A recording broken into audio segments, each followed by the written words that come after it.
Bienvenue dans SUAP le podcast qui vous amène à la découverte du secours et soins d'urgence aux personnes. Je vous souhaite une très bonne écoute. Bonjour. Aujourd'hui, on aborde un sujet, une intervention qui est moins fréquente que d'autres, c'est vrai, mais qui demande une préparation vraiment sans faille. L'accouchement. Et puis, ses complications possibles. Oui, c'est un volet essentiel de notre exploration du secours et soins d'urgence aux personnes. Exactement. Notre mission aujourd'hui, bien comprendre comment se passe un accouchement normal et surtout, savoir repérer les signes qui alertent sur une complication. Pour adapter la conduite à tenir, quoi. Allez, on décortique ça. C'est ça. Et c'est vrai que c'est une situation qui peut impressionner un peu. Mais honnêtement, avec les bonnes connaissances, une bonne préparation, on peut vraiment y faire face sereinement. L'anticipation, donc. L'anticipation, c'est la clé. Pour être efficace et puis rassurer tout le monde. La maman, l'équipe aussi. Alors, commençons par le scénario idéal. L'accouchement normal, imminent. Comment on le reconnaît sur le terrain ?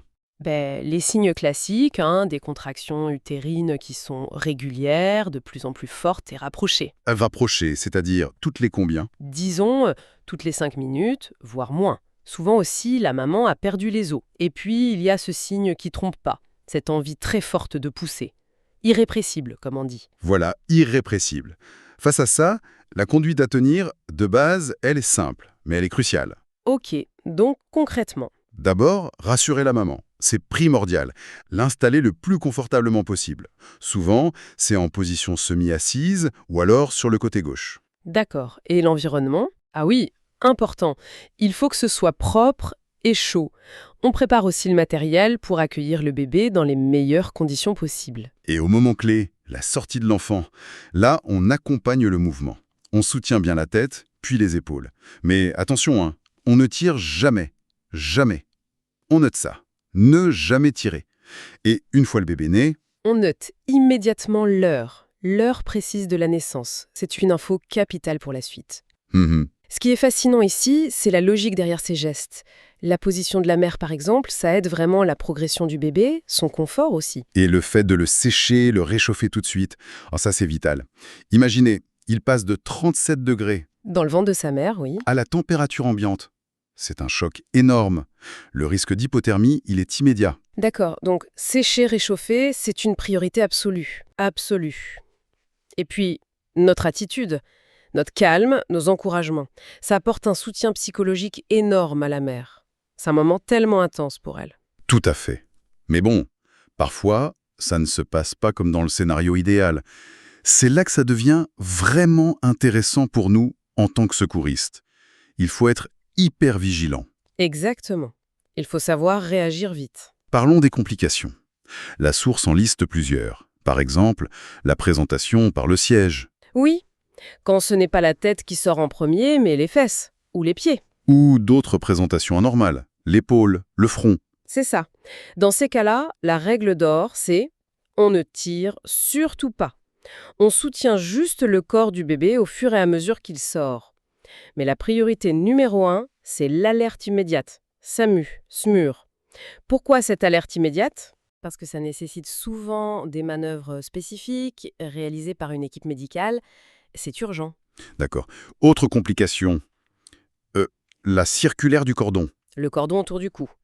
Là, on essaye d'abord très délicatement de passer le cordon par-dessus la tête du bébé. Et si c'est pas possible ? Si c'est trop serré. Bon, si c'est vraiment impossible et que le cordon est tellement serré qu'il gêne la sortie ou pire la respiration du bébé, alors là, il faudra peut-être envisager de le clamper et de le couper. Mais attention, Oui. uniquement sur avis formel du médecin régulateur. C'est une décision médicale, pas une initiative qu'on prend seul. Très clair. Et la situation peut être la plus critique. La procidence du cordon. Quand le cordon sort avant le bébé. Ah ça. C'est l'urgence vitale par excellence. Chaque seconde compte. Pourquoi c'est si grave ? Parce que le cordon est comprimé entre le bébé et le bassin de la mère. L'oxygène n'arrive plus correctement au cerveau du bébé. Le risque de séquelles graves est quasi immédiat. Ok, donc là, qu'est-ce qu'on fait, nous, immédiatement ? Notre action immédiate, c'est de lever cette compression. On peut mettre la mère dans une position particulière, genoux fléchis sur la poitrine, pour utiliser la gravité. Ou une autre technique. Ou alors, maintenir délicatement la tête ou l'épaule du bébé à distance du cordon, avec une main gantée stérile si possible. Surtout, on ne tente jamais de remettre le cordon à l'intérieur. Jamais. Et l'alerte? Alerte maximale, transport médicalisé urgentissime. Cela soulève une question importante sur la rapidité du diagnostic et de l'alerte. Il faut être extrêmement rapide. Compris. Un dernier cas mentionné, le bébé qui naît coiffé. Avec la poche des os intacte. Oui, c'est impressionnant à voir, mais c'est moins grave. Il suffit juste de rompre la membrane doucement avec les doigts gantés. Pour libérer le visage et qu'il puisse respirer. Exactement, pour libérer les voies aériennes. C'est un geste simple, mais nécessaire. Alors, qu'est-ce que tout cela signifie? Si on résume pour le terrain, il faut savoir reconnaître un accouchement normal, imminent, maîtriser le geste simple d'assistance. Et surtout, avoir l'œil pour repérer tout de suite une complication. Présentation anormale, problème de cordon. C'est exactement ça. Les priorités, sécurité de la mère et de l'enfant, un bilan rapide, précis, pour détecter ces complications. Si c'est normal, on suit la procédure standard, on rassure. Et si complication, si on suspecte ou si on voit une complication, alerte immédiate au médecin régulateur. Avec un bilan clair, complet. La communication, dans l'équipe, avec la régulation, c'est fondamental. Vraiment. Donc, pour bien maîtriser tout ça, le message c'est relire les procédures, celles sur la prise en charge de la parturiente, celles sur le nouveau-né, qu'il aille bien ou pas, et s'entraîner encore sur les gestes. Absolument. Et pour finir, peut-être garder en tête qu'assister une naissance, c'est une expérience humaine unique. C'est une grande responsabilité. Notre formation nous prépare à ça, même pour les cas complexes, avec professionnalisme et aussi avec humanité. Accueillir une nouvelle vie, c'est un acte fort de notre mission. Merci pour cet éclairage. Avec plaisir. Merci de votre attention et de votre fidélité à SUAP le podcast.